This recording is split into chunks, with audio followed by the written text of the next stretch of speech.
Good morning, and welcome to Seneca Valley High School, home of the Screaming Eagles. My name is Ricardo Hernandez, and it is an honor and a privilege to serve this school community and, more importantly, Germantown. I want to thank you all for being here today as we speak to a very important and serious topic, mental health. As we celebrate Mental Health Awareness Week, we welcome you all to Seneca Valley and the many resources that we'll have for you today. If you are in the audience and need Spanish language interpretation, please pick up a headset at the back near the entrance of the auditorium.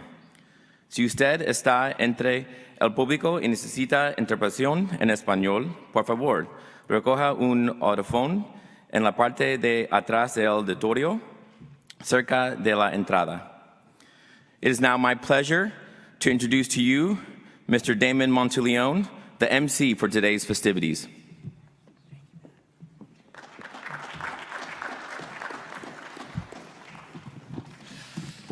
Well, good morning, everybody. Welcome to our annual MCPS Mental Health Awareness Week Resource Fair and Student Forum.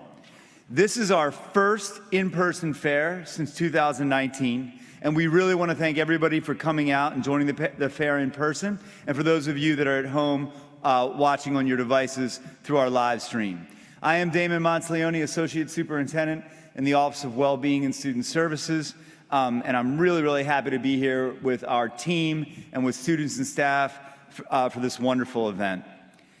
You know, coming out of the pandemic, mental health and well-being was the new shiny object, right? We had to pay attention to the experiences that our students had during the pandemic, and really society at large. And in fact, there were cracks in the foundation around student mental health prior to the pandemic. And it has been our passion, our work, since the pandemic really, but prior to the pandemic, but certainly centering this work in Montgomery County Public Schools. In light of the recent events, right, that we've still seen in our community and worldwide, mental health services are more critical than ever.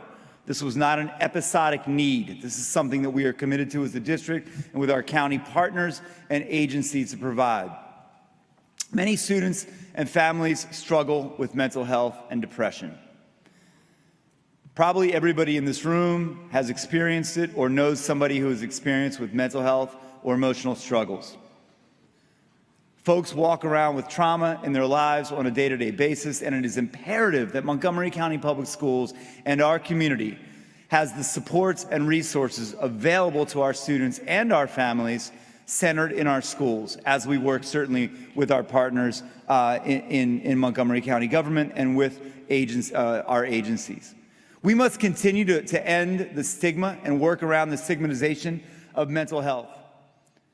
We have got to make sure that we have resources in place, that people are aware of these resources, that they are accessible, that they are equitably distributed throughout the county so that every single student in Montgomery County has access to these mental health services. Since the pandemic alone, we are grateful for the funding that we have received from our county partners to be able to lift up and stand up an entire social worker unit in this district so that all 25 high schools have a full-time social worker. We are grateful for the additional school psychologists that we have in place that are staffed throughout our schools. We are grateful for the fact that we now have contracts with Behavioral Health, Thrive, Jessa, Shepherd Pratt in our schools to provide direct therapeutic mental health services to students.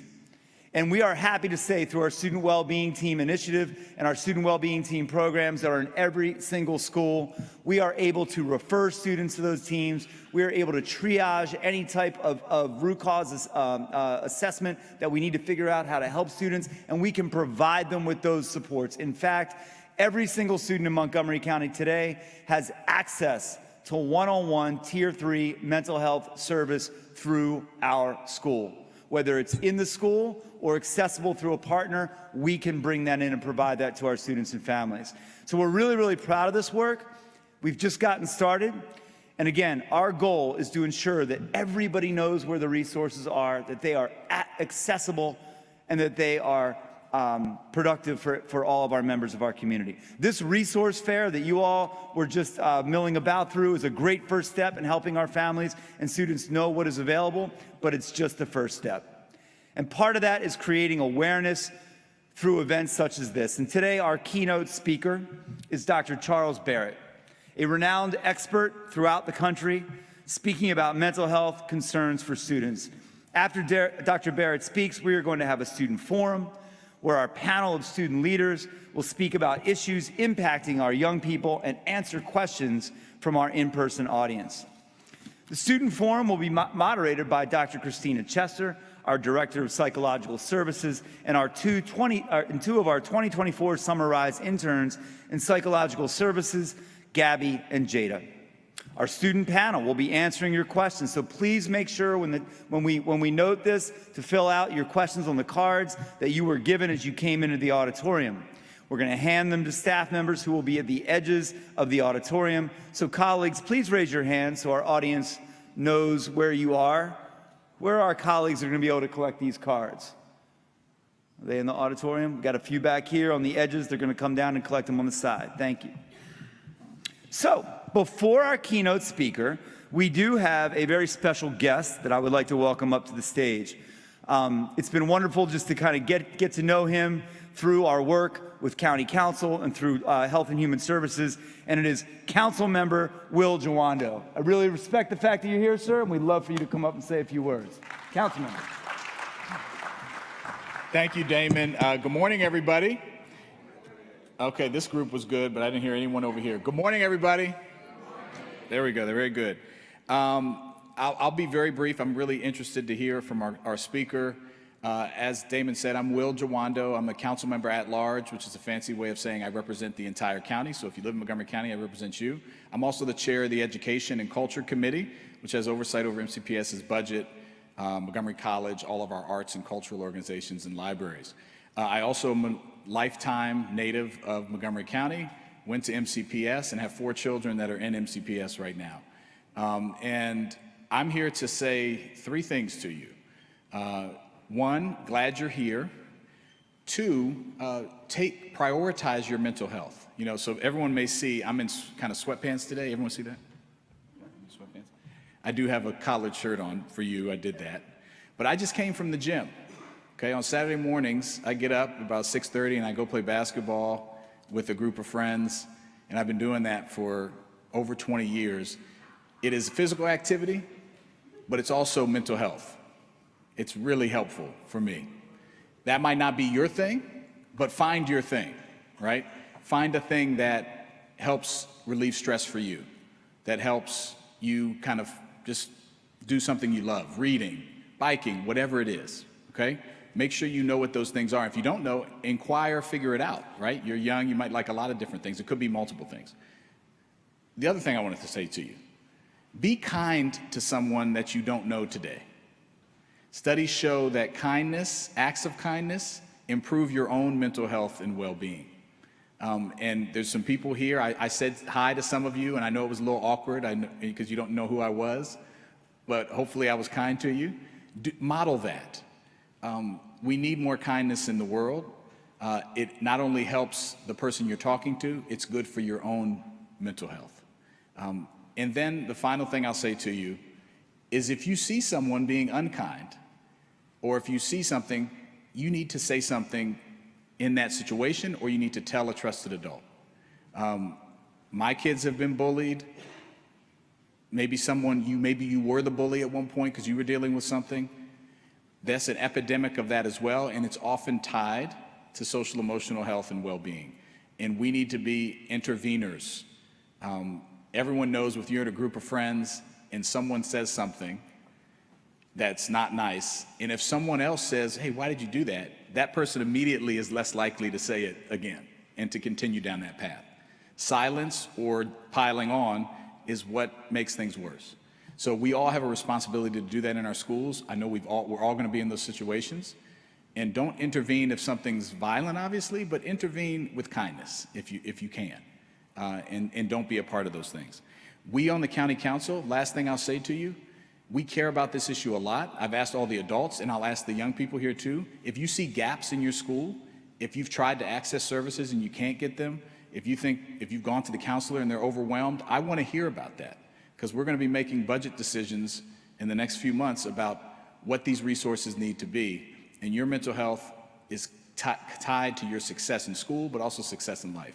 So please let us know what those things are. So really excited that you're all here. Thank you to the parents and to the organizers, and look forward to working with you throughout the year. Take care.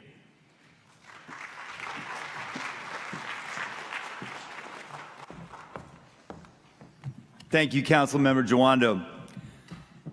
And thank you for your support of mental health and the support of the council. It's essential to everything that we do.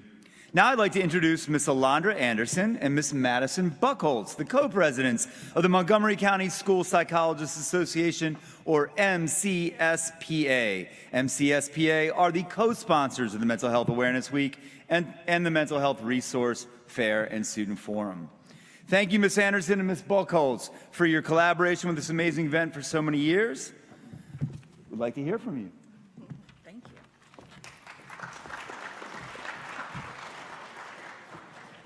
Good morning. My name is Alondra Anderson. And I'm Madison Buckholz, and we're the co-presidents of the Montgomery County School Psychologists Association. We're pleased today to partner with MCPS with the Mental Health Awareness Week, including today's Mental Health Awareness Fair. As the student panel prepares to discuss mental health topics and answer your questions, we would like to share some highlights from the 2024 MCPS Mental Health Awareness Week.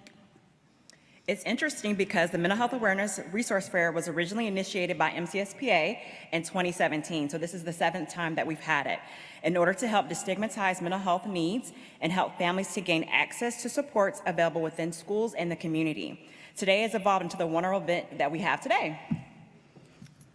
In Montgomery County, we are fortunate to have a range of supports for students and families with mental health needs.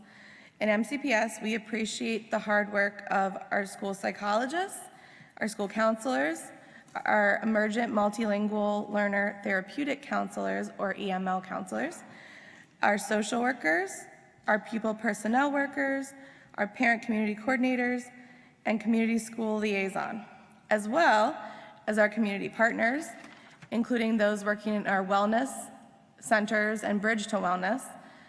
And many of these providers are here today in our resource fair, and it's truly the collaboration and partnership with all of these different groups and mental health providers together that can help to equip our students with the skills they need to really thrive.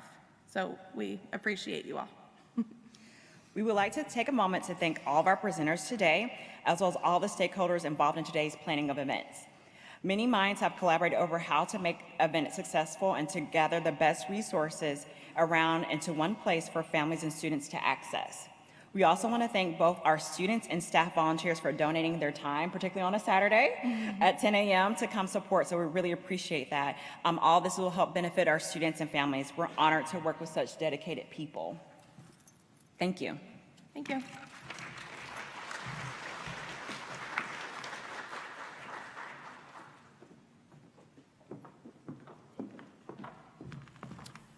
Thank you, Ms. Anderson and Ms. Buckholz. Now we're going to hear from our Superintendent of Schools, Dr. Thomas Taylor, with his message celebrating Mental Health Awareness Week. Let's go to the video.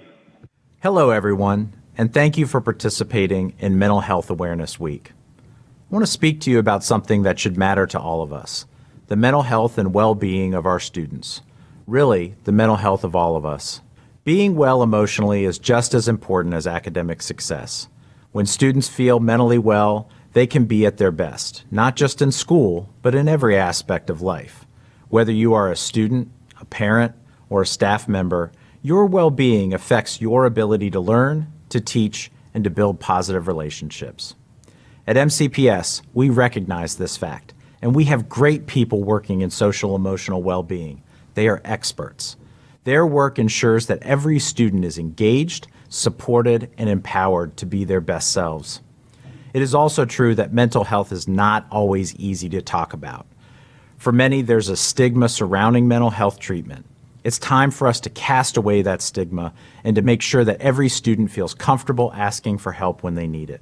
That's why Mental Health Awareness Week is so important, now and throughout the year, because of the work being done to raise awareness, provide resources, and start conversations that can lead to meaningful change. Everyone's mental health needs to be prioritized, and we must have the mindset that no one can be left behind. I want to thank each of you for being a part of this important conversation. I encourage all of us to be brave, to seek help, seek support, and cast away the stigma and focus on the goal of a better self. Thank you. Let's have a great Mental Health Awareness Week. We thank Dr. Taylor. Now, I would like to introduce Dr. Charles Barrett. Dr. Barrett is a district-level administrator in Virginia. He practiced as a school psychologist for 13 years at the elementary and secondary levels prior to becoming an administrator. Dr. Barrett was named School Psychologist of the Year by the Virginia Academy of School Psychologists. His past leadership positions within NASP include co-chair of the Social Justice Task Force and African American Subcommittee, chair of the Multicultural Affairs and Social Justice Committees. He is a frequent speaker and workshop presenter for educators, families, and community organizations. For more about Dr. Barrett, his full bio is in the Mental Health Awareness Week website. Let's give it up for Dr. Barrett, everybody. Thank you so much. Good morning, everybody. How are you? Good morning, everybody. How are you? I drove from Virginia to be with you today, so great to see you this morning. I'm going to talk about a couple things, and the main thing that I want every person in this room, every student, every adult, parent, school psychologist, school psych, raise your hand. All right, school psych is here. School counseling, school counselor, school social worker, mental health provider, thank you for your work, that you are enough. That is our point today. This is me. I do a whole bunch of things in the field of school psychology, but the best part is still being a school psychologist. It's the most fun. I've been doing it for 17 years, and all of my work is still based on seeing real kids in real schools every single day. Today, we have 4 things to do. The first thing is connection. The second thing is going to be content. I'm going to give you all a challenge, a brief challenge, and then the last part is a closing. Connection, content, challenge, and a closing. Here is our connection. Now, I need you to help me with the connection. Will you help me? Say yes. Thank you so much. We're going to read something together on the screen, and I want you to read it with passion. Read it with excitement. Are you ready? 1, 2, 3. I won't overwork myself to justify to others. I won't bring unnecessary stress upon myself by attempting to do more than I have the capacity to handle. I won't compare myself to anyone else. My inherent worth is priceless and cannot be measured by what I do or don't do. My accomplishments don't define me, and what I accumulate doesn't determine who I am. Enough is enough, and I am enough. Do you believe that? Wonderful. We're going to talk about that as we go along today, but first I want to show you this. That is a young Charles Barrett.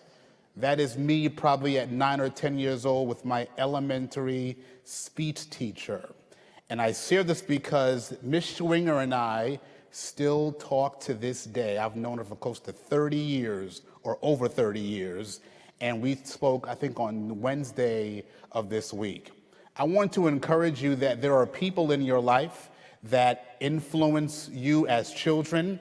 And for the adults here that work with kids, if you're a principal or a counselor, social worker, school psychologist, we don't forget the things that you do for us. So I want to just share with you this quick thing here, that teachers or anybody are special people who take care of other people's children as if they were their own. And the things that you do for us, we remember. So thank you to all my colleagues who are here and serving children in schools. I thank you for that, and the kids, myself, also appreciate it. So today, I have some encouragement for you, but also some information, motivation, and inspiration. Information, some motivation, and inspiration. And we're going to talk about what it means to be enough. our content. We're going to walk through this affirmation that I want you to really think about these things. So, I won't justify my value to others. All that means is you are valuable because you are here. The things that you do don't bring more value to you. There's some folks here in high school thinking about college and getting degrees and doing wonderful things. Those things are great, but they're not going to make you any more valuable than you are already today. Your inherent worth as a person is because you're in this room, you're alive, and that is more than enough. I won't bring unnecessary stress upon myself by attempting to do more than I can handle. We are sometimes motivated, especially as mental health providers, to help people. But I also wonder if there's sometimes this unmet need to feel more important. So we take on more than we might be able to do or to handle. Look at these two things that I shared via social media just recently. And the first one says, if whatever you're doing prevents you or takes you every single day, you might be doing too much. If there's not one day out of the week where you can just relax and not think about work or do some work, you might be doing too much. For students, if you're in a club or you're playing a sport, taking AP classes, going to school, and every day of the week you have something to do, you might be doing a little bit too much. And that can cause stress and other things that we'll get to in a moment. So my point to you is to rest. Learn to just do some things for your own replenishment, to make yourself feel good and to take a break. Or if you can't schedule time to rest, and my guideline is 1 day a week that you have no responsibilities. If you can't do that, you might be doing too much. So again, my point is simply rest.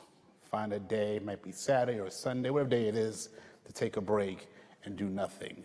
President Roosevelt said this, comparison is the thief of joy. When we compare ourselves to other people, that leads to what I think is stress. And stress is really thinking that what we have is not sufficient, that we're not as good as our friend, that we're not as popular, we're not as smart. And when we think that what we're doing or what we have is not enough compared to other people, that leads to feelings of inadequacy. But again, you are enough just the way that you are. How freeing would it be if we learned to accept ourselves just as we are? I'm a short person, always been short, but that's enough. I'm not tall like other people in my family or my friends, but how I am, how I was made, how I was born, just like you, is more than enough. Take a look at this. I wrote this chapter some years ago, and who knows what stuttering is? Who's heard of stuttering? Yeah, a few of you here. It took me a while to accept the fact that I have a lifelong stutter. As a kid, it really bothered me that I had to stutter. And none of my brothers did, but I was the only one in my family that had this speech difficulty. But I wrote this chapter, and I want to read a portion to you, and then we'll go on. I teach also in college. So in my undergraduate and graduate courses, I require my students to speak in every single class session. But because I stutter, I also intentionally and quickly create a supportive environment that is conducive for students to feel comfortable sharing their ideas, asking questions, and responding to their peers and me. But because I stutter and know what it feels like to prefer listening rather than contributing verbally, I am sensitive to my English learner students who may be self-conscious about their English proficiency. I am sensitive to shy students whose anxiety makes it difficult to present to their peers. Without a doubt, my perspective as a Black male who stutters has made me more patient because I wanted others to be patient with me. It has made me a better listener because I needed others to listen to me more intently when I was a youngster. It has made me a better psychologist. one who is slow to form impressions, because all students deserve this from the adults in their lives. Having met with parents and students who stutter, I understand that they are quiet, not because they do not know the answer or want to contribute, but because they may be nervous. My encouragement for you is that it's a stepping stone, not a speed bump. Everybody here has something that you have to overcome or are in the process of overcoming. It's a part of life, but those things are going to make you into the person that you are and actually help you to help someone else in the future.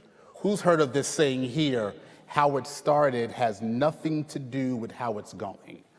Yeah, a few of you have heard that. And I'm going to tell you that when I was a child your age, I would never be speaking in front of people like this because of my stutter.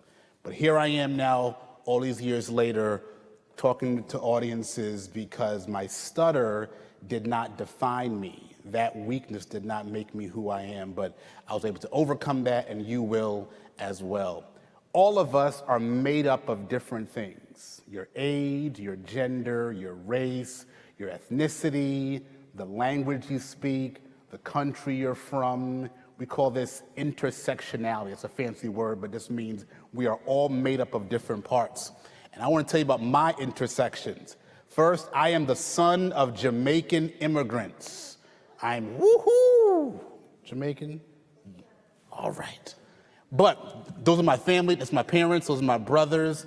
But I was also a proud member of what I call the 25-cent club.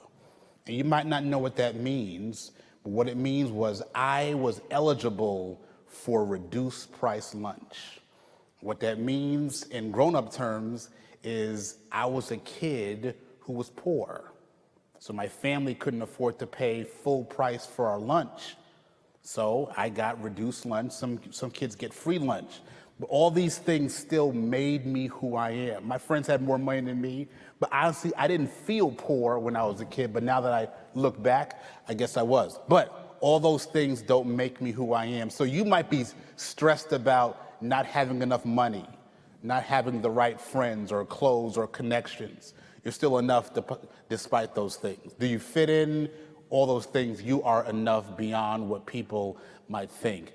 When we compare ourselves to people, we get things like this sometimes. We become anxious. We become depressed. We have maybe poor coping skills that leads to other poor outcomes that you can talk to your school psychologist about, or your school social worker, your school counselor. But sometimes our stress is just not feeling that we are adequate as people.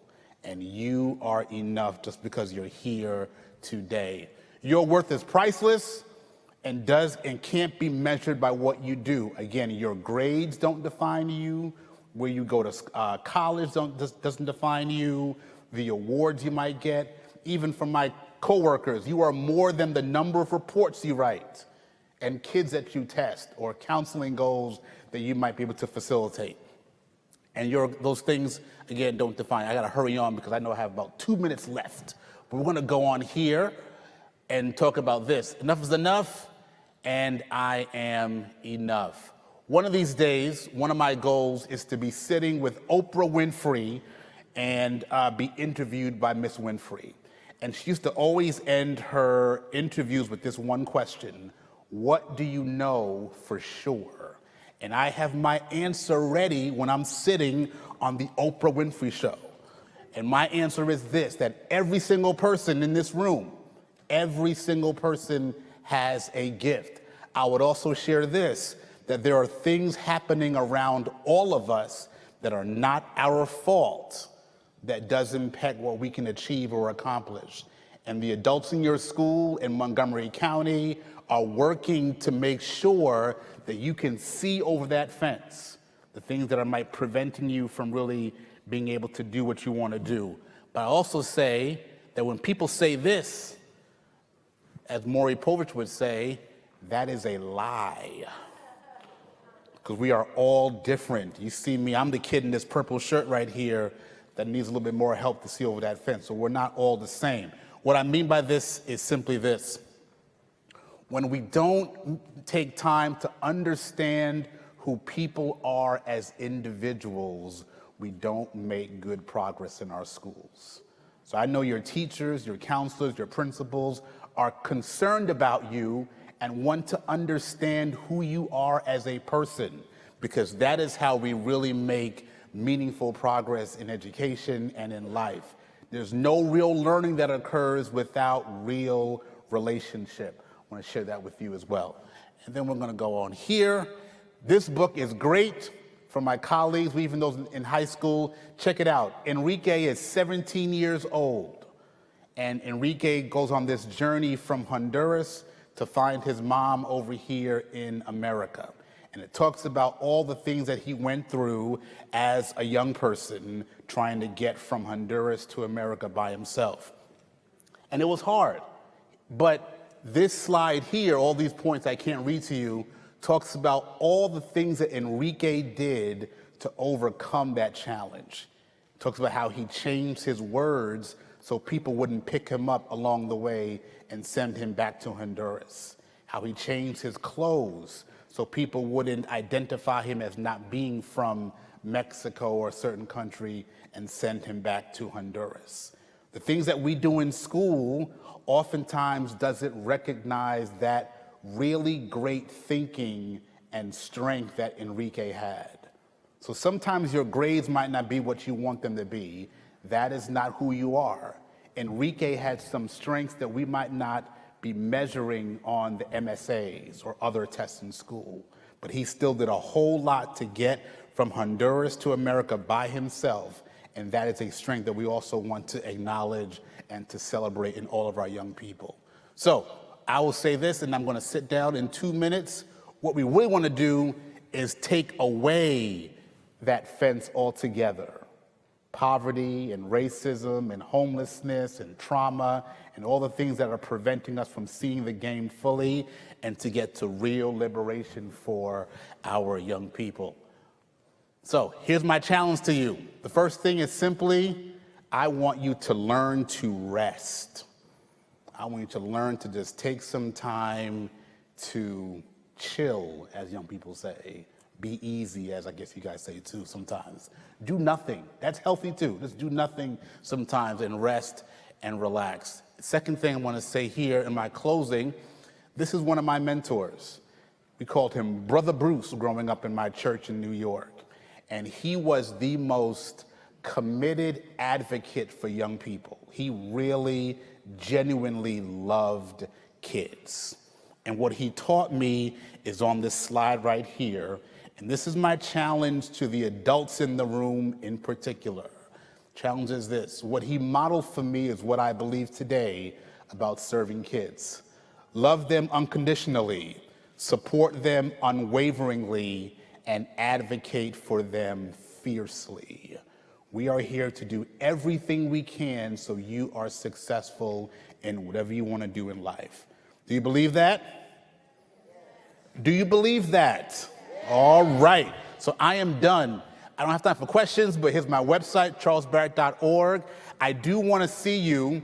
I have them for sale, but if you're a child here and you want one of the affirmations, you can come see me at the table outside. I have different colors. If you're an adult, they're $5. But if you're a child, you can come see me for one. They're red, blue, yellow, green, or pink, all black background. I want to take that card and put it somewhere and read it to yourself every single day. All right? One more time. Enough is enough, and I am enough. All right, and stay in touch with me on my social media. And here's my, take this slide, and then we'll be all done.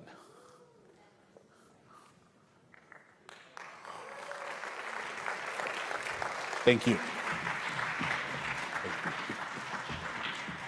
One more time for Dr. Barrett. Everybody. We appreciate your inspirational and insightful words, Dr. Barrett. Now we're going to transition to the part that we're probably most excited to listen to and to engage in, and that's really to hear from our students. And that's really why we are all here and why we come to work and why we get up every single day. We're going to transition to our student forum.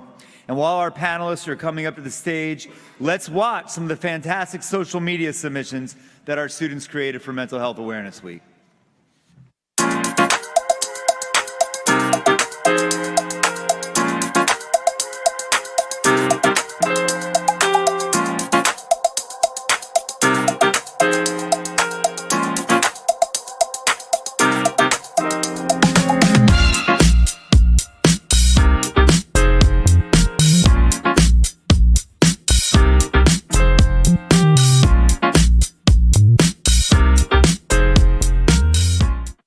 Here are 3 ways to improve the mental health of you and those around you.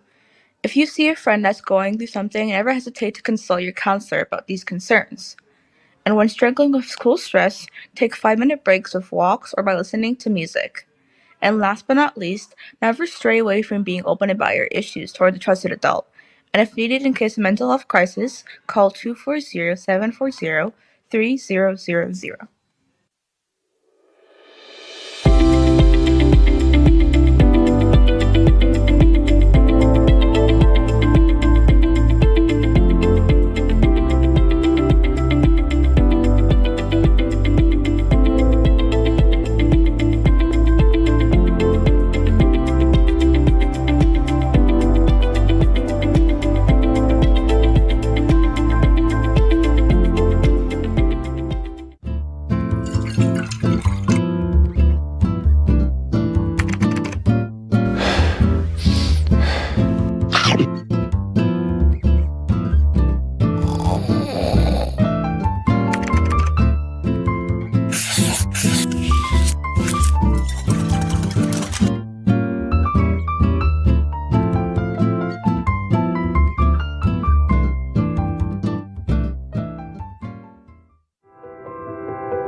Ridiculous. Okay. All right. So, good afternoon, everybody, and thank you all for being here for our mental health resource fair.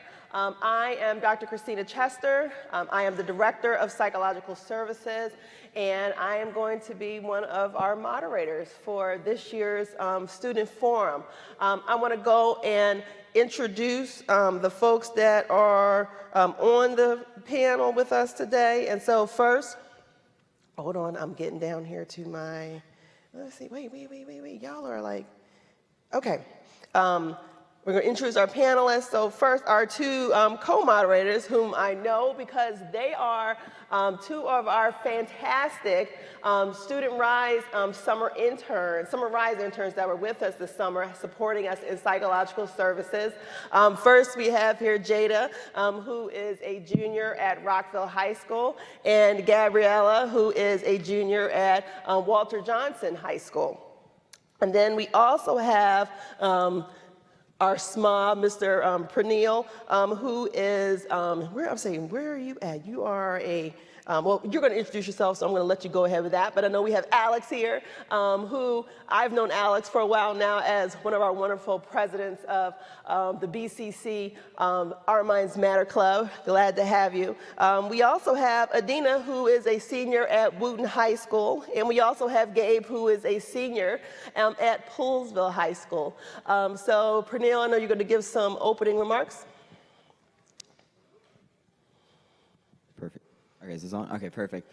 I think it's a little bit nicer to just stay seated and talking instead of, I know you guys have had a lot of people standing up and talking to you, but this is a little bit more like a conversation, so I'd rather it be a little bit more like a conversation. My name is Pernille Suvarna, and I'm a senior at Clarksburg High School, and I'm your student member of the board for the 2024-2025 school year.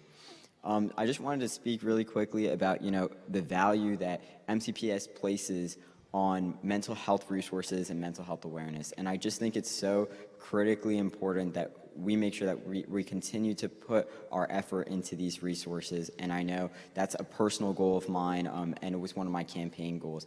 And so something that, that me personally as a student member of the board has been doing is I've been working to put up a resolution on the board table. It's actually coming to the board table next meeting, and we have discussed it at our last small advisory council meeting around mental health resources and, figuring out more ways that we can get these resources out to students, coming up with a committee, a work group, so that students can talk about what resources they use, what resources maybe they haven't seen as much of, and figuring out how we can best allocate those resources. So that's just something that I know that we're planning on doing, and something that I just wanted to share about some of the work that I'm doing at the board table. Thank you, guys. Thank you. All right, now, we have some questions for you that some of you submitted in advance for our panel, but we also have folks who have cards in case you have questions for the panel that you can go around, write down your question, and we have folks who will come and pick them up from you. So our adults who are here, our students, volunteers who are here, they'll be going around, and if anybody needs a pen or something, let them know. They can support you. So, for our first question, so why is mental health so important to all of you as students? Who wants to go first? Any of you? Go ahead. I can go first. So mental health is such an important thing because it involves everyone. And for the people who are impacted by mental health themselves or the friends around them, mental health should be not stigmatized as something bad. So that's why I joined, so I can share that mental health is not all bad. There can be some connection that comes out of it. I agree with Gabby. Good morning, everybody. My name is Gabe. A reason that mental health strikes so hard for me is because as a young person, I know that we have a lot on our minds, whether it be our future or planning about college. The nonprofit organization Common Sense Media recently partnered to research with some researchers at Harvard to do a nationwide study about teen mental health. 56% of respondents found that they felt they need a game plan for their entire future, their entire lives, and 53% felt that they felt the need to be exceptional or impressive with their achievements. So I know that there's just a lot of stress mentally on people our age. I'm looking across the room, to be exceptional, to be a star, to be a standout you can be. But just as Dr. Barrett was saying, students, you are enough, and just value that you don't have to be Superman in order to be a good person. So something of why mental health is really important to me is because I've had people personal to me that, some people like to portray themselves as being greater than they feel inside. It's really important to me that we look deeper within these individuals because sometimes people are going through things you don't know about. And it's just really important to me that we are able to start educating ourselves of how to recognize these things and how to help ourselves recognize it in ourselves as well.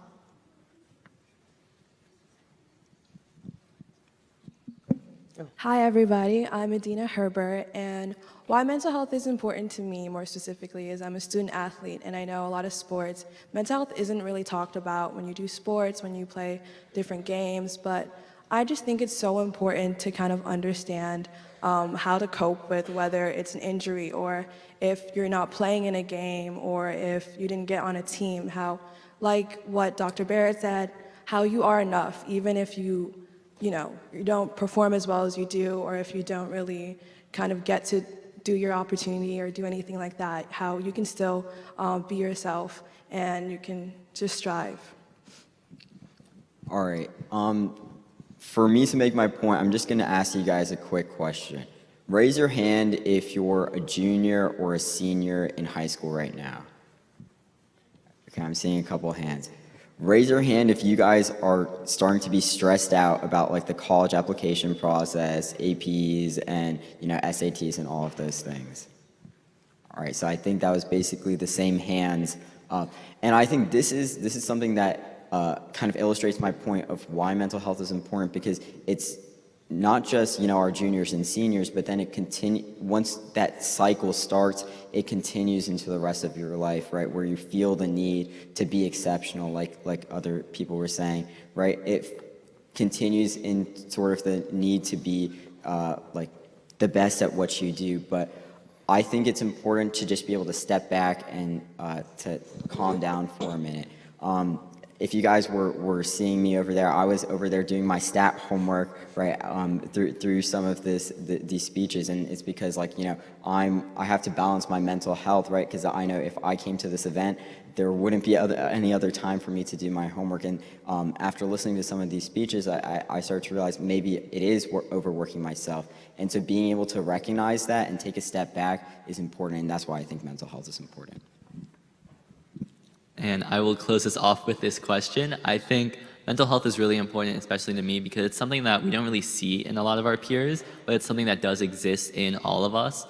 And so even though it's kind of like an unseen thing of health, it's still something that we all need to take care of for ourselves, like everyone else has said.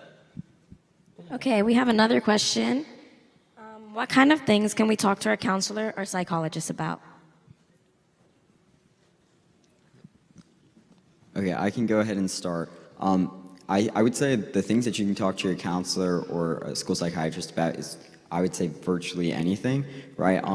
Like their goal is to be there to support you, and so be sure to take advantage of those resources.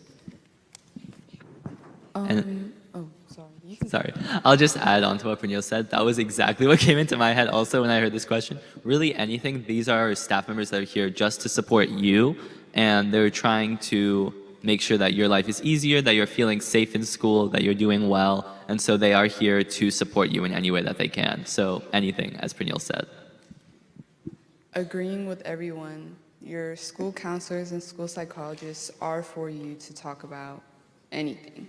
But from my experience, if you maybe don't have that greater connection with your school counselor, it would be better to go to your school psychologist, because that is what they are there to do. Your school counselor can help you with your college stuff and the broadness of high school, while your school psychologist is just focusing on you and your mental health. So if you don't want to stop by the counselor's office, then go find your school psychologist. Okay, so I know sometimes it can be hard to want to talk to someone, especially as they're an adult and you may not feel that connection. But you can talk to them about anything because they're there for you. They're there to support you, and they're waiting for you. A lot of times there are times when you're thinking that if you say something, then something's going to happen. But just talk to them. They're there to support you. They're there to help you. You don't have to go through it alone. And socializing, just talking to them can help you feel better, and they can help find you the support you need.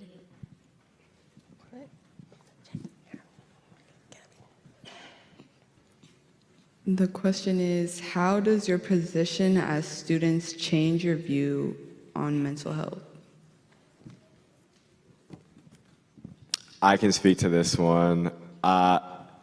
Something I noticed in my friend group and in myself is a lot of the times we sacrifice our mental health because we think that's just the grind. That's what we have to do.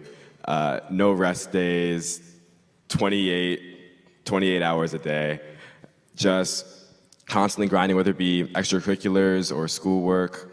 So as a student, I recognize in my friend groups that mental health is sacrificed a lot of the time, especially when it shouldn't be, and we should be prioritizing, especially as a community, recognizing in other people, I see that you're doing a lot, take a rest, it's not gonna be the end of the world if you accomplish 8 hours of sleep tonight. Okay. Yeah. We have another question. So, what have you been doing to improve mental health? You either, I would say, with yourselves or also in your schools. I guess definitely for me, the ways that I kind of approach mental health, and a lot of times in the social media, you kind of see like clean girl aesthetic, it girl aesthetic. They're talking about meditation and how to take care of yourself. And I think that's like the best way to cope with stress and cope with anxiety, and cope with things like that, because you're always going to have that. School always has it. You're going to have it in every like kind of aspect in your life. But learning how to like look at it and approach it is kind of like the best way to cope with it, and kind of the best way to move forward and to keep going. I think just to add on to that one of the best ways that students in general can also improve their mental health is just getting involved in their community. A lot of the communities we have at school are really supportive. And so if that's joining a club, maybe it's like joining the juggling club or joining some fun atmosphere like that, tapping into what you're interested in, whether that's music, athletics, theater. There are a lot of opportunities in a lot of our schools, and so all those extracurriculars are definitely a good way to improve your mental health. Another way is just to realize you are never alone. There's always someone that will listen to you, whether it's your friends, a trusted adult, parents, counselor, anyone. There's always someone you can reach out to. So never feel alone. For me, I think it was realizing that I'm not alone in the things that I do. I tend to be like an overachiever and work towards these things, but I think something that's helped me is taking a step back and realizing that I can take a break and I can keep succeeding. So I think something is managing your time, and also, as Dr. Barrett was saying, manage time for you to have rest and manage time for you to, talk to people, because talking to people helps a lot more than you know. If you don't want to talk to an adult, talk to a friend, let them know how you feel, and it'll definitely make you feel better with that social connection. So something that I do to kind of help with my mental health is, whenever I'm getting stressed out, or whenever I'm, in the middle of something that's like really, again, like pretty stressful to me, I always just try to take a step back and think, like, what's the bigger picture, right? Like, is this going to matter to me 5 years from now? Is this going to matter to me 10 years from now? And even if it does matter, like, how much of an impact is that going to have on my life? So when I get stressed out about, like, college apps, for example, I think about, will the college I went to really matter, like, 20 years down the line, like, when I'm working? Probably not, right? So, or even if it does, the impact that will probably have is pretty minimal. So that's kind of the way that I try to manage my personal sort of mental health. Okay, who do I go to if I or someone I know is getting bullied? You have any ideas? I would say go to your school counselor. I've had experience with something in that realm earlier in my high school years, and I went to my school counselor and the situation got cleared up. So I recommend school counselor or school psychologist. I just add to what Gabe said. In addition to school counselor, if you have just any trusted adult in your building, they're all trained to help deal with bullying, and they will get you to the right resources. So whoever you truly trust in your building, even if that's another student who will talk to a trusted adult for them, and if that makes you feel more comfortable, if you bring a friend with you to have that conversation, as long as you're having that conversation to help resolve that issue. So I don't think you really always have to go to the counselor, because sometimes, people don't talk to their counselor as much, so they don't feel like as connected to bring up that issue, especially if it feels very vulnerable. So something you can do is go to your teacher, because your teacher will definitely reach out for you and make those steps for you. So go to a teacher that you trust, a teacher that you feel comfortable talking to, and your teacher will reach out for you. And around the school, there are also like links and stuff if you want to be anonymous when you say someone you know is being bullied or you're being bullied. The situation will get taken care of, but you will remain anonymous. Yeah, and it's important to note, right, also when thinking about, bullying and situations about bullying that happen within schools, oftentimes you won't be able to know what happened to the other person who was the bullier or the bully. because of like, MCPS and also, federal reasons around what schools can say about other students. So that's just something I wanted to share. But also, there's also forms to fill out, like the MCPS has a bullying and harassment form, and like was mentioned before, there are anonymous links to report bullying as well. Right. And that is, real quick, before we get to the next question, I want to make sure, and this is an important point for our students and our family members in the audience, whether you are experiencing issues of bullying, also issues of harassment, hate bias issues that may be occurring. Maybe you feel as though somebody is discriminating against you, have done something discriminatory, racist, homophobic, who knows, whatever it is. So as Praneel said, we do have an online form for students or staff or family members to complete if you are being bullied. And so, and those do go to your building administration. They also go to central office to make sure that someone follows up around your reported incidents potentially of bullying. And all those situations do get investigated. Some people don't feel comfortable putting out their name. And so we do also have the online, the Maryland Safe Schools app, that you can report bullying that is taking place anonymously, and again, if you want to report something, you don't just have to report something for you. You can also report something for your friends or somebody that you see that is witnessed being bullied. Okay, and so there are ways of you, again, as they shared, you can go tell a trusted adult in the building. You can go online and complete the bullying form. You can go online and complete anonymously the Maryland Safe Schools tip line app. There's also, and I don't know how many of you have the Stronger Students app. There's an app that was made by graduates of MCPS. It's an app that you can download, and it also has all the bullying report forms and other links of other mental health resources in the county listed on that app. So there are multiple ways, if there are instances where you feel like somebody is doing something bad to you, where you can go and report that, so that that can be investigated and somebody can go and get you the help that you need. Because always remember, bullying is a form of abuse, and that we need to know what's going on so that we can support you. All right, I think Gabriella is going to have the next question. This is a really good question, and after I ask it, I will also answer it. What are some ways to cope with anxiety? And my answer to that is anything that makes you feel less anxious. As long as it's a healthy coping mechanism, you can go for a walk, listen to music, chat with your friends, just something to distract you from that feeling of anxiety. I can echo what Gabriella said. I know I drive my family crazy with how loud I blare my music, but it's something that calms me down. It might sound really simple, but just breathing and kind of learning like how to just exhale and inhale is just such a simple way to kind of calm your nerves or calm whatever kind of anxiety you have. It doesn't always work, but it's kind of the best step to going to do that. For me, my personal, coping strategy is I like to go on a drive. So I like to just, drive around a neighborhood, and then, usually I'll end up at a park and just, sit. And then also, getting some sunlight is also something that I find like really helps with anxiety. It doesn't matter if it's, inside or outside, but just being in the sunlight, I think, is something that really helps me. For me, I'm someone who's dealt with anxiety, and I'm up here, and I'm also a dancer, so that includes being on stage in front of a lot of people.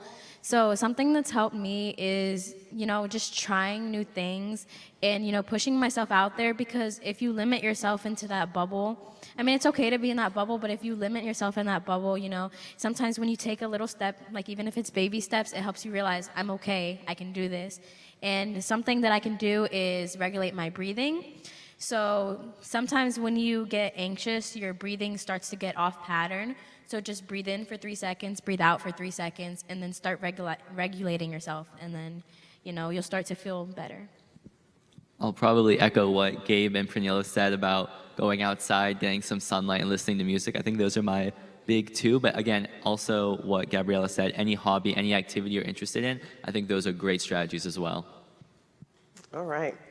And so there's a question around especially for all of you that are here in high school, but is there any advice that you would give to the middle schoolers that are in our audience, especially in talking about some of these things, and also those who are starting to think about, so what do I need to do to even get ready for these types of issues that come about in high school?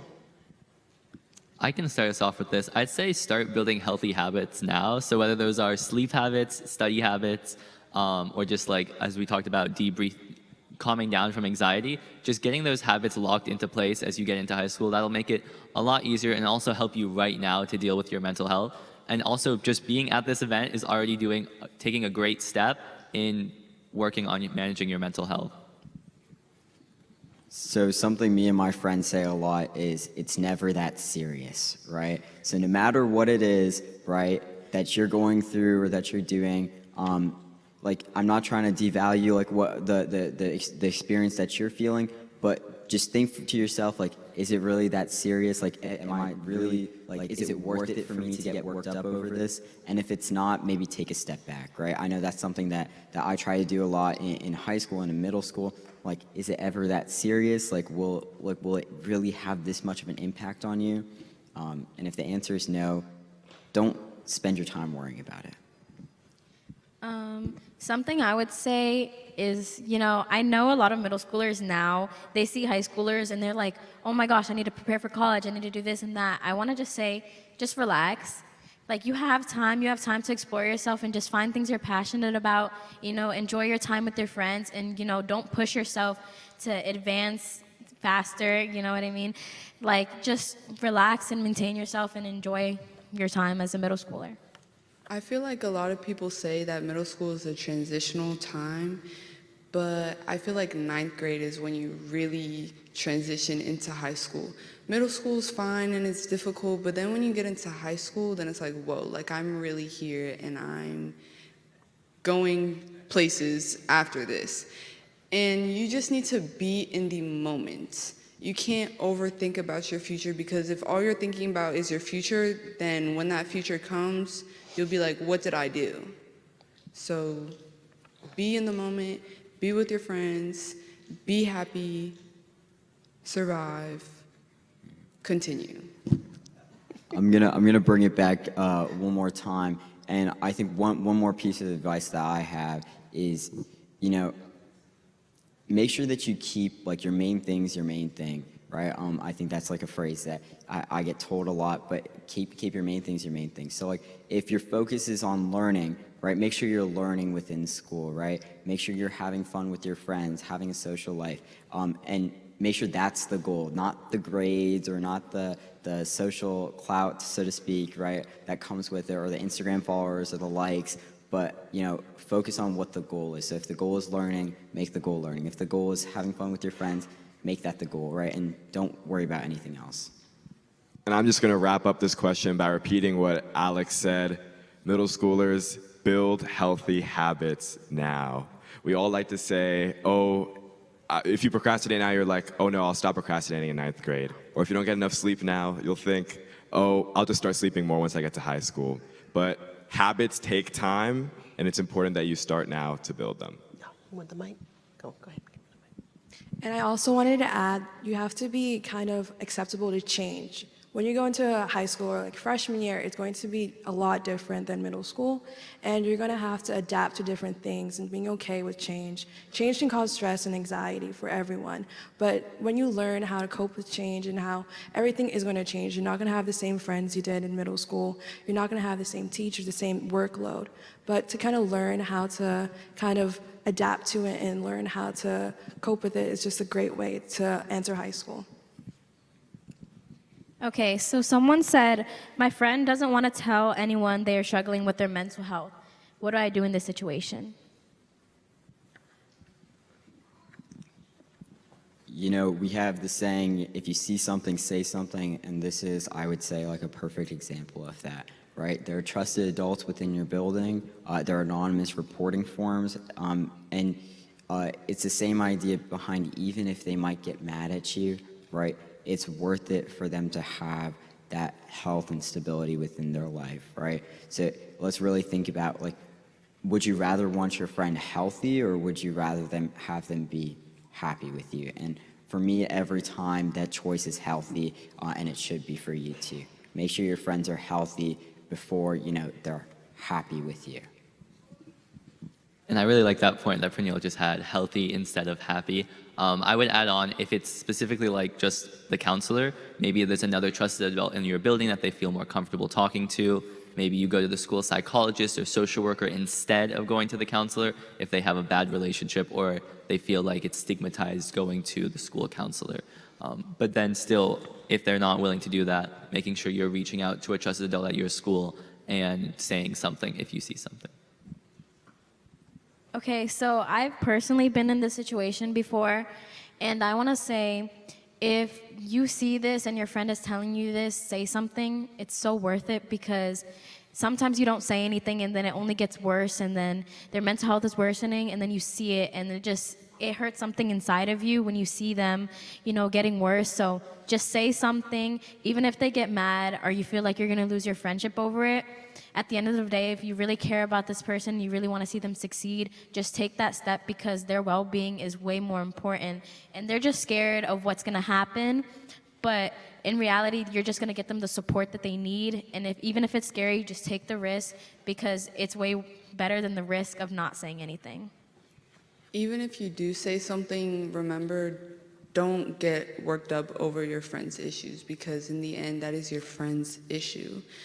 If they don't want to change and if they don't want to reach out, then that's them. And if you take the extra step to reach out to somebody for them, they might not even be serious with it because they didn't want the help in the first place. So don't get overstressed on an issue that's not yours. All right. And I'll also, all brought up excellent points, but I will say this. Remember that in all of your schools, you have mental health providers that are here to support you, whether it's your school counselor, your school psychologist, your school social worker, your EML therapeutic counselor, and others who are available. For many of you who are at the high school, you either have a wellness center, like this school has a wonderful brand new wellness center that's here that provides both physical and mental health services in our schools. Other high schools have Bridge the Wellness that provide just mental health services. So all of your schools have mental health services by a provider. And in Maryland law, if you're 12 and older, you can sign consent for services. Who'd have known? Like what? I can get services. Yes, you can get services. And the service, and you don't have to worry about the cost of this either, because we are providing these services for free. And so if you're at a middle school, the majority of our middle schools have services by either supports through Linkages to Learning, which is a service provider through DHHS, the County Department of Health and Human Services, or MCPS is paying for services at the middle schools from one of our other providers through JESSA, Thrive Behavioral Health, or Shepherd Pratt. And Shepherd Pratt, I know, is one of the largest mental health providers in the county. They also provide psychiatric services.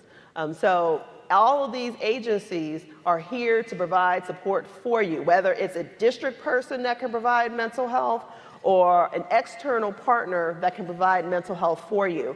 And our staff in the building, they're all here to help you if you are in need of support. I know one of the other questions in here talks about, and it's similar to this, like if you have a student or friend who's suicidal, like what do you do if you have someone who's talking about like they want to die, right? And at this moment, there are times when you may come across this. It is important for all of you to have an understanding that we have to act. And many of you have been through the Signs of Suicide Prevention Program, which is an annual program that we put on 6th through 12th grade at MCPS. And it teaches you how to act, how to acknowledge your friends' feelings, how to care for them, and how to tell a trusted adult. And the trusted adult piece is key. You have to tell somebody, regardless of whether they're gonna be mad at you or they told you to keep this a secret, you have to tell somebody. And I say all these things, it's important because I'm gonna tell you, from experience as a psychologist, it is better for my friend to be angry at me, and even for them to not speak to me anymore, than for them to no longer be here because they have died, okay? You do not want to live with the guilt of my friend died by suicide. We know students in this county who have lived through that, and they will sit up here on this stage and tell you, no matter what, you need to tell somebody, because it is more important for them to be here with you than to be angry with you. And so those are like the unfortunate lessons learned of me being in my profession and seeing these things happen around the county. And so, again, if you have a friend who needs support, go out, find somebody, get them help, whether it's somebody at home, your family member, somebody at school, whomever, tell somebody so that help is there. But I also want to bring up, there's also 988. And you saw this in some of the student videos that were posted. Because some of you may be having conversations with your friends, and I'm not saying for you to be up at 2 o'clock in the morning, because your parents will sit there and tell you you need to be asleep. Because what did Dr. Barrett says? Rest is important. And so, but you may not be at school when some of these things are going on. You can call 988. 988 is the Suicide Crisis Lifeline. It is free. It is provided anywhere in this country that you can call and text and chat on your cell phone, okay? And so you can go and get help for you or your friend. And so we just want to make sure people are aware of these resources. Okay, I talked enough. Go ahead. Something I want to add is I know that hearing these situations can add weight. And, you know, sometimes you just want to figure it out for them and solve it for them. And you want to give them advice. But I just want to say, don't take it all on by yourself, because that'll also affect your own mental health. And it'll cause you stress, being like, what do I do? What do I say? You know, because you feel like whatever you say is affecting how they feel. But that's why I'm saying just reach out and let someone know, because they can get more support and help that they need that you may not be able to give. Right. Yeah, it's not all on you. Just remember, we're all kids here, right? It's not on us to solve these problems. That's why we have these resources. So you just reach out so that they can make the connection and they can help solve those problems. Don't put all the weight on your shoulders, especially if you already have too much on your shoulders. Right. Oh, go ahead. The next question, does MCPS have services for students and adults who don't speak English? Yes. And I don't know if you all, any of you have an answer for that one? Go ahead. Besides, yes. Well, yes, we do. But yes, of course, yes. But some specifics. So I know that we have translators within for all our social services, as well as, you know, parent community coordinators who can help with that, you know, sort of language barrier gap maybe. But alongside that, all resources that are, you know, digital or on print will have multiple sets of translations attached to them. So there should be a lot of different options for ways to get access to other languages and other types of translations for any type of service that you or your family may require. Yeah. Go ahead. I'll just add to what Pranil said a little bit about all those different chat lines that are available online. For example, I don't know if 98 has a Spanish version. I'm pretty sure they do, but they also have, I know Crisis Text Line has Crisis Text Line in Espanol, and there's plenty of other options out there for multilingual speakers. Yes. No, and also in schools, as I shared just briefly, we have many of our mental health professionals speak a language other than English. We have school psychologists that speak a language. In my office, we have our bilingual assessment team. They provide support in our schools for students who speak a language other than English. Our EML therapeutic counselors provide support for individuals who speak a language other than English. Many of our social workers and counselors speak a language other than English. I mean, I know our psychologists, I mean, it's hard to keep up, but I think there's a lot of them that speak a language other than English, a lot of them. And so it's just unfortunate because most people don't know, wait, our school has a school psychologist, or they confuse the school psychologist with the school counselor or with the school social worker because they're all kind of blended in there together, because many of them, they all have offices in the counseling suite, so we just say they're all counselors. But we do have a lot of staff who speak a language other than English that can provide support. A lot of our external partners also have staff that speak a language other than English. So don't feel as though, because many folks, especially if English is your second language, you may feel more comfortable having conversations around mental health and your feelings in your primary language. That's normal. So those services are available. We want to make sure that our families in the community are aware that those resources are available. All right. I'm going to say And who's up next? Jada. Okay. What do you wish your teachers and parents knew about mental health? What could they do to support that they are not currently doing? I just say to support your student however maybe they feel is best. So maybe they don't feel as comfortable talking to you about mental health, and I know that is something that some students feel. Some students actually prefer talking to their parent, but supporting them in whichever way that they lean on that issue. So whether that be encouraging them to talk to one of those mental health professionals in their school building, or saying, I'm here for you if you ever want to talk, just making sure that you're always open and they understand that they're not going to be punished for talking about mental health with you. And how that phones aren't always the sole reason for mental health problems. I know a lot of parents think this, or teachers, but a phone is a great way to socialize with people. And sometimes, I use my phone to listen to music. I use my phone to submit assignments, and how the phone isn't the only reason and always one of the reasons why people have mental health issues. My dad always says a spade is a spade. So you just need to tell your parents or your teachers or whoever you want to talk to, just tell them what's going on, because it's better to get in trouble or get that emotion out then than let it build up and get worse later. So I'm going to hop in here for a second, kind of piggybacking off the last two things. Oftentimes we hear from parents and, other community members, like, it's those damn phones, right? But I know for a lot of students, it's not the phones might be the only thing like keeping you sane, right? And that might be kind of crazy to say, but also understanding that with a lot of the stress around, for example, like the tests or the APs or the SATs or the college apps, like all of this stuff is so highly, regarded as like competitive, and like you see like these percentages of like the students who get in, or the amount of like A's or 5s or whatever on these tests, and you start to think like what outlet do I have to relax, and sometimes that's the phone. Not saying it's always the best outlet, right, because it can cause issues, but being able to have that open and honest conversation with your child or with your student, to be able to say, like, what can we do? What's a better coping strategy for some of this anxiety, for some of this stress, other than the phone? Not, blaming it on the phone, because oftentimes it's, a result of the circumstances, not the cause of it. I wish parents could sometimes understand the effect that COVID had on us. During that time, we were all on social media, on our phones, so there's like an addiction now. So sometimes when you're like, oh, they're always on your phone, you're always doing this, that sometimes this is just an outlet of how people have now started to get their support. Because, there's not a lot of in-person interactions now, so sometimes people reach out through social media and things like that. So I think it's good to be mindful of that, not, of course, always accommodated to always being on it, but be mindful that they have different needs than you had as a child.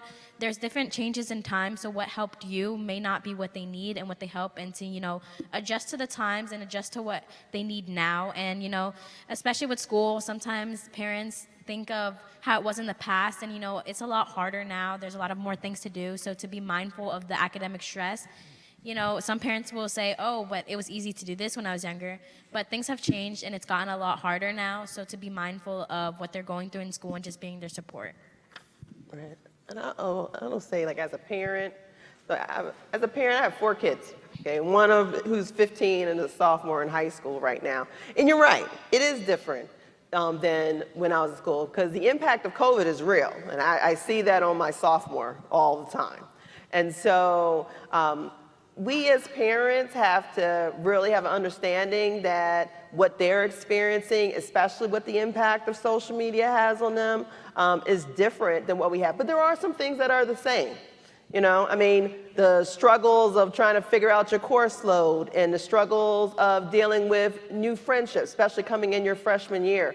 But all of a sudden, not only you have to have the impact of their friends in school, but also their, not just your, live in-person friends, but your friends online, whom you may have never met, who are just as much their friends as their friends in real life in person. Okay? And so as parents, we have to really listen to what they're going through and ask questions. And so have those conversations at the dinner table, or even, let's take a step back. Try to have dinner together to talk about some of these things that are going on in schools.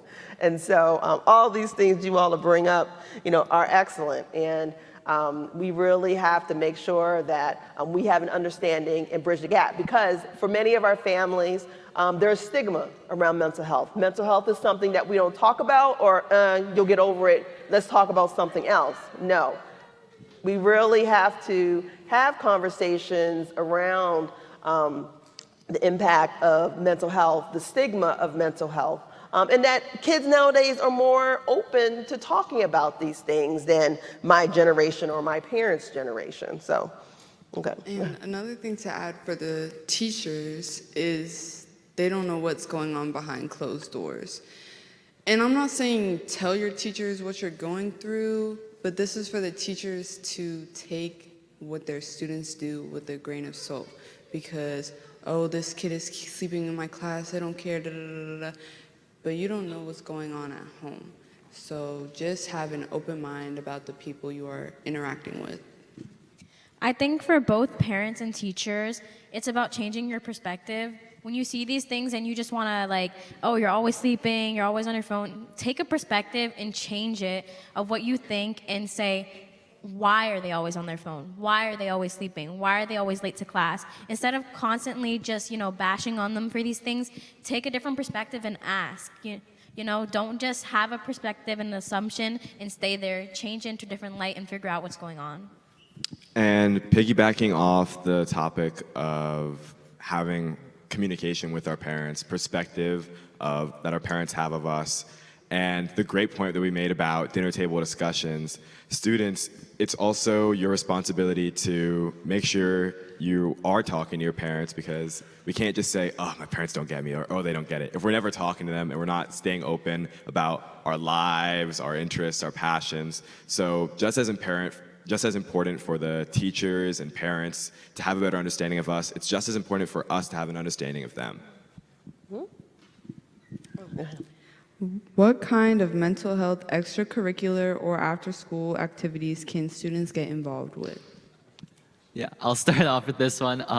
So a lot of our schools, especially high schools, have an Our Minds Matter club. If your school doesn't, you could also start one. And this is a club where you can have these discussions about mental health, helps do school-wide campaigns, have activities, and it's a really good opportunity to connect with those in your community and help bring greater wellness into your school community. So, for example, I know Our Minds Matter actually has a table at the resource fair today. So if you are interested in getting involved through their program, I would definitely talk to them outside. And I know we were talking about coping strategies earlier and keeping up with our interests, keeping up with our passions. I highly recommend joining the interest groups at your school. For example, I'm the president of my school's film club, and it's just so good to have that community of like-minded people who share a passion for the same thing as me. I'd also like to echo the tip we made about exercise as a coping strategy. Like Adina said, athletes that stay together, that's like having that support system. Something I do as well is running and cycling, which is just a good way, like we said, regulate the breathing and be active in the process. So I think a mental health activity doesn't have to be labeled mental health or go into that. As he was saying, go into something you're passionate about, something that makes you feel good. I'm also in a club where we write letters to different people in the community, and just knowing that I'm reaching out and being able to, write these things to people, it kind of like makes you feel better, and that's mental health in a way because, you're making yourself feel good by what you're doing. So just join things that you like and things that you're passionate about, and, it'll make you feel better. All right. And oh wait, and another great way to get involved with mental health is through the Montgomery County Regional SGA Mental Health Task Force. We have rolling applications. Adina is the expert here. She is our task force coordinator, but it's a county-wide effort to better advocate for mental health in MCPS. What can students do when they feel scared in school after an incident? I would say talk about it. I know there's maybe like a feeling that we shouldn't talk about it, we shouldn't have a discussion about it because it was something that happened and maybe we don't want to relive it or bring it up, but I think it's important to talk about it, communicate those feelings, and get it out because it is something that's very hard to deal with.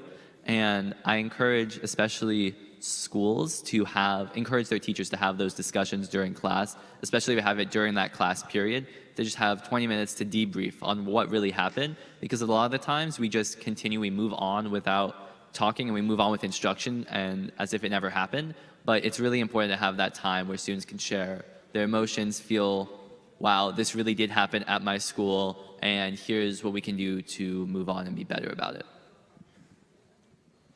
Yeah, kind of working off of that, make sure that you're having that discussion. It doesn't have to be a one-on-one discussion, because remember, this is a shared experience, right? You're not the only one who's going through these feelings or having these feelings. So make sure you just kind of work through that and talk with your teachers, talk with your friends, but be able to have that open conversation. And if there is a larger issue, being able to loop trusted adults in so they can start providing some of those resources. I want to say it's okay for something to affect you more than it affects someone else.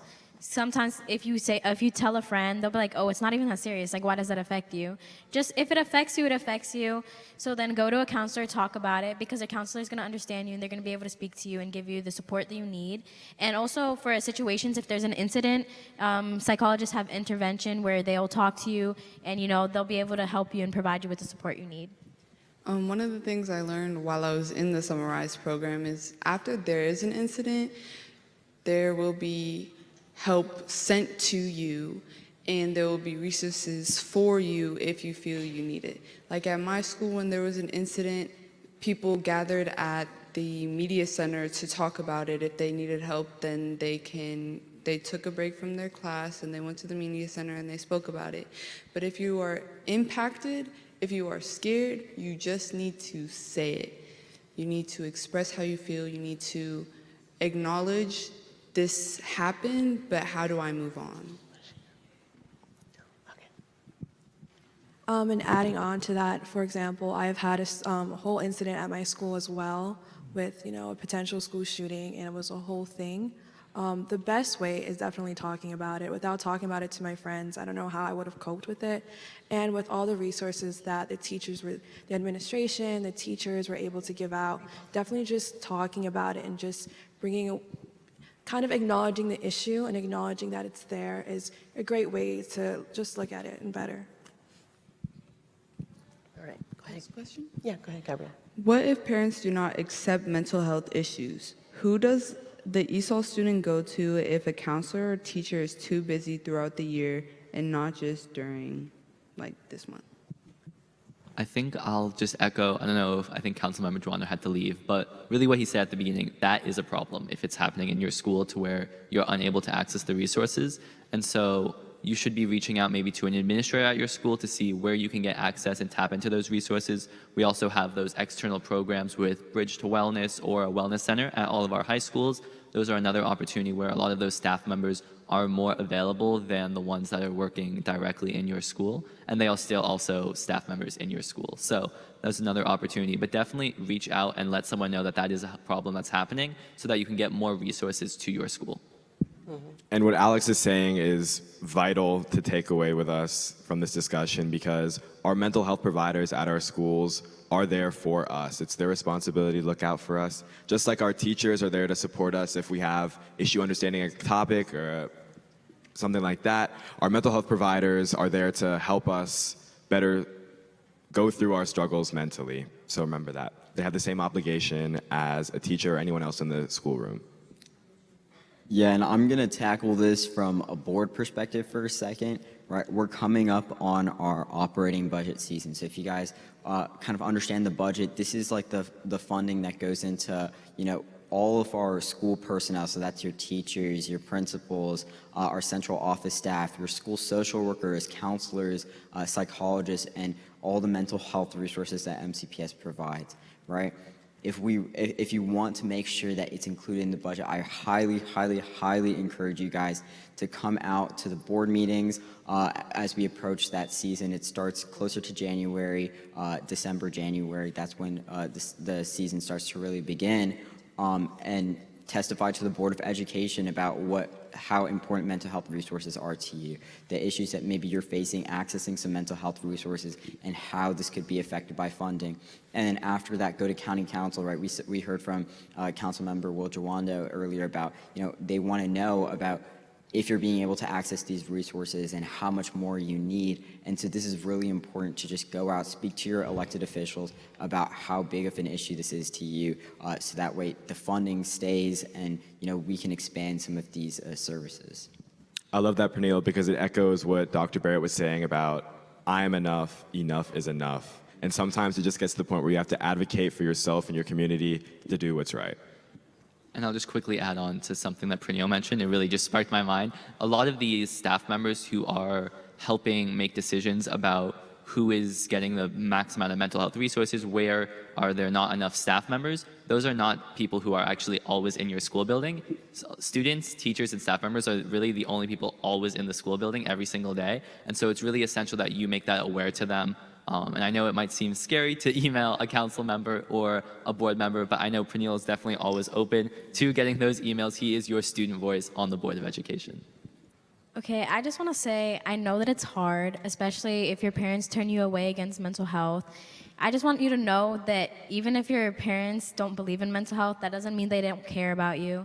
I know it's more prominent in older generations to have dealt with these things without help, so they see it as, oh, I went through it and I just dealt with it, you can do the same. But our generation is different, we're more open, so I just want you to know, even if your parents turned you away, these people that are here for you, your counselors and your psychologists and your teachers, they're not going to turn you away. They'll be here to understand you, so even if you don't have that support at home, and I know it's hard, that you do have support waiting for you. If your parents don't accept mental health issues, then they're not the only people you could talk to. You can always talk to somebody else. And if you don't want to talk to anyone from your school, there's the 988, and there are text numbers that you can contact and talk about your information, and it's all anonymous, and it's just an extra outlet for you to go to. And if a counselor is not available, then go to your school psychologist. Yeah, just echoing everybody's sentiments. There are resources out there for you. The point of this fair is to kind of educate you guys about what some of those resources are, so don't be afraid to go and use them.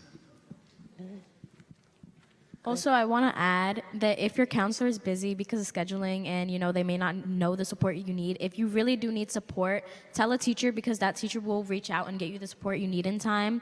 So even if it's busy, don't feel like, oh, I need to wait, or feel like, let these problems build up. It's just because, some counselors get busy, they have a busy schedule, but go to someone else and they'll reach out and they'll get you the help you need at that time. Jada, you got the final question. Okay, this is going to be our closing question. Do you enjoy the point you are at now? I think there's always improvement. Just because I am fine where I'm at now doesn't mean that I can do better, because I know I could do better and you can do better. And there's always better that can be done. Yeah, I know we're just about to finish up. I think this is pretty much our final question, but I would say the point that I'm at now, I think, is a pretty good point relatively. I'd say, within the span of the month, I'm not sure how great my mental health is, college apps, midterms, all of those things, but also be okay with your mental health being fluid. It doesn't always have to, get better. Sometimes, things happen and it will, get worse, but know that there are resources to help you get better, right? So don't be, if your mental health is getting worse, reach out sooner rather than later, so that way you can, improve from where you are. I think we all agree that there is room for improvement, like there is with everything, but seeing everybody here today, we just had a great mental health week at my school. I can't help but be proud of the county and everything that we're doing. Yeah, I'll just add into kind of what everyone's been saying, but I think we can always, of course, improve in our mental health, but really, I think what Dr. Barrett said about enough is enough. You are doing as much as you can right now, probably, and so that's really just the state of where you're at. Even if I know any of our seniors in here are definitely feeling the stress of the college apps, even maybe some of our juniors taking those standardized tests. But you are doing the best that you can. And so I think just making sure you get that rest, relying on your community, and getting support and looking at those resources if you do think you need them. And in conclusion, to add everything, just take everything day by day. You don't always have to go fast-paced for anything. I'm happy where I am now. I know everything's going to change. Like I said before, be okay with change, because things are going to come at you at different angles. Things are going to happen, but you just have to take a deep breath and kind of, go through it, learn how to go through it, and just keep going. No, and no, go ahead. There's always a light at the end of the tunnel. So if you're in a bad spot now, it will get better eventually. All right. And I feel like the rough times, it's hard to have these rough times, but, they show you and they help you enjoy and cherish the great times. And, there is better times and it will get better. Just get the support you need and don't be afraid to reach out, because it's going to help you, and moments like these I feel like are so rich, and to know what support you have, and what has helped me be at my better point is by recognizing, I do have other pathways. As someone who's shy to talk to adults as well, you have the support you need, and they're going to come to you in the way that you need. Right. No, and I appreciate the question, and I appreciate all of your responses, to this. And to all of our kids in the audience, as Dr. Barrett said, you are enough, and that where you are in your life right now, and maybe for some of you might feel like I'm not in the place where I want to be, and that's okay. I will say, when I was in middle school, 8th grade, it was horrible. I was bullied like crazy. It was a horrible experience. I don't wish to bear upon anybody. And if you see the person I am today, now I'm the director of psych services. High school, I was shy, and I wouldn't talk to anybody, and people in high school would not know me to be the person I am today. Just know that there's always room for growth. There is always room for, positive things that happen in your life for you to grow and become the person that you want to become. And so, build positive relationships with others, build positive connections, do things that you enjoy, and know that, as you go on, as you go through school and wherever your life may take you, post high school graduation, there are positive things to come. And so, just got to keep that kind of, again, using that word positive, that positive mindset for all of you. And so, because I know I have joy, and that I want to spread upon each and every person in this room. And so, and as we finish Mental Health Awareness Week, and hopefully you have learned some things today around coping, around resiliency, around, getting some strategies of what to do when life is hard. And, I know someone, I didn't get a chance to read the card, but talked about, they sound really anxious about flipping light switches and worried about their laptops and things like that. You've heard resources that are here and things that students here on the panel have shared with you around what to do. We've talked about where to go if you're in need of help. And again, I want to make sure people are aware, if you have things or incidents that have happened to you and you want to report them, you have 988, you have the bullying form, you have the Maryland State Tip Line that you can go on to and get help. And so I appreciate all of you and the support that's here. And so I'm going to turn it back over to our associate, Mr. Monteleone, to close us up. Thank you, Dr. Chester. Let's give a big round of applause to our student panel one more time. Profound, insightful, outstanding. As we come to the end of our program, we want to make sure that we share a few important resources with you from our website. First, here you'll see the Mental Health Awareness Week website. It has information about all the activities from the week, and some of these activities clearly you can continue to do after the week is over.